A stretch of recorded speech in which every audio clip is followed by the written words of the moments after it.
ನಮಸ್ಕಾರ ಬಂಧುಗಳೇ. ಎಂಎಂ ಹಿಲ್ಸ್ನಲ್ಲಿ ಹುಲಿಗಳ ಉಳಿವು ಅಳಿವಿನ ಕ್ಷಣ. ಅಕ್ಟೋಬರ್ 2ರಂದು ಎಂಎಂ ಹಿಲ್ಸ್ ವನ್ಯಜೀವಿ ಅಭಯಾರಣ್ಯದ ಹನೂರು ವಲಯದಲ್ಲಿ ಒಂದು ಹುಲಿ ಸತ್ತು ಕಂಡುಬಂದಿದೆ. ಮೊದಲು ಹುಲಿಯ ಮುಂಭಾಗ, ತಲೆ, ಭುಜ ಹಾಗೂ ಎದೆಭಾಗ ಮಾತ್ರ ಕಾವಲುಗಾರರಿಗೆ ಸಿಕ್ಕಿತು. ದವಡೆ ಹಲ್ಲುಗಳು ಹಾಗೂ ಗೀಳುಗಳು ಹಾಗೆಯೇ ಇಂಟ್ಯಾಕ್ಟ್ ಆಗಿದ್ದವು. ನಂತರ ಹುಲಿಯ ಮಿಕ್ಕ ಕತ್ತರಿಸಿದ ಭಾಗಗಳು ಹತ್ತಿರದಲ್ಲೇ ಸಿಕ್ಕವು. ಹುಲಿಯನ್ನು ಏಕೆ 3 ಭಾಗಗಳಾಗಿ ಕತ್ತರಿಸಿ ಚದುರಿಸಿದರು ಎಂಬುದು ಇನ್ನೂ ಸ್ಪಷ್ಟವಾಗಿಲ್ಲ. ಮಾಜಿ ವನ್ಯಜೀವಿ ಮಂಡಳಿ ಸದಸ್ಯ ಮಲ್ಲೇಶ್ ಅವರ ಪ್ರಕಾರ ಹುಲಿಯ ಹಿಂಭಾಗವನ್ನು ತೊರೆದು ಹಾಕಿದ ನೀರಿನ ಗುಂಡಿಯಲ್ಲಿ ರಕ್ತದ ಗುರುತುಗಳು ಕಂಡುಬಂದಿವೆ. ಪೋಸ್ಟ್ ಮಾರ್ಟಂ ವೇಳೆ ಹುಲಿಗೆ ಗುಂಡಿನ ಗಾಯ ಸಿಕ್ಕಿಲ್ಲ.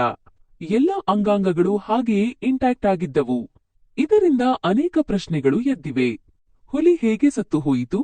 ಅದನ್ನು ಕತ್ತರಿಸಿ ಕೊಂದರೋ? ಸ್ವಾಭಾವಿಕವಾಗಿ ಸತ್ತು ಹೋಯಿತೋ? ಹಾಗಿದ್ದರೆ ನೀರಿನ ಗುಂಡಿಯಲ್ಲಿ ರಕ್ತ ಹೇಗೆ? ವನ್ಯಜೀವಿ ಅಭಯಾರಣ್ಯಕ್ಕೆ ಕಾರ್ಮಿಕ ಶಿಕಾರಿಗಳು ಹೇಗೆ ನುಗ್ಗಿದರು?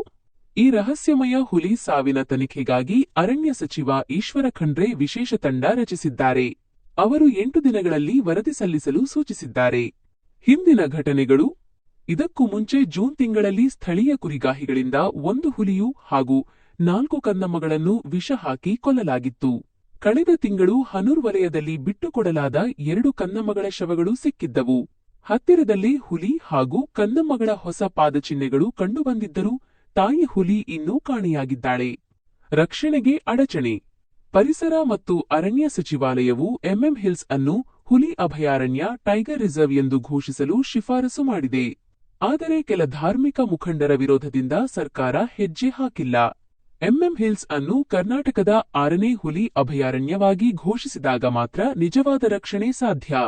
ಅದುವರೆಗೆ ಕನಿಷ್ಠ ಸರ್ಕಾರವು ಖಾಲಿ ಇರುವ ಅರಣ್ಯ ಕಾವಲುಗಾರ ಹಾಗೂ ವಾಚರ್ ಹುದ್ದೆಗಳನ್ನು ಭರ್ತಿ ಮಾಡಬೇಕು. ಪ್ರಸ್ತುತ ಎಂಎಂ ಹಿಲ್ಸ್ ವನ್ಯಜೀವಿ ಅಭಯಾರಣ್ಯದ ಹುಲಿಗಳು ಶಿಕಾರಿಗಳ ದಾಳಿಗೆ ಅತಿ ದುರ್ಬಲವಾಗಿವೆ. ಹಾಗೂ ವನ್ಯಜೀವಿಗಳ ಈ ಸಾವುಗಳಿಗೆ ನ್ಯಾಯ ಯಾವಾಗ?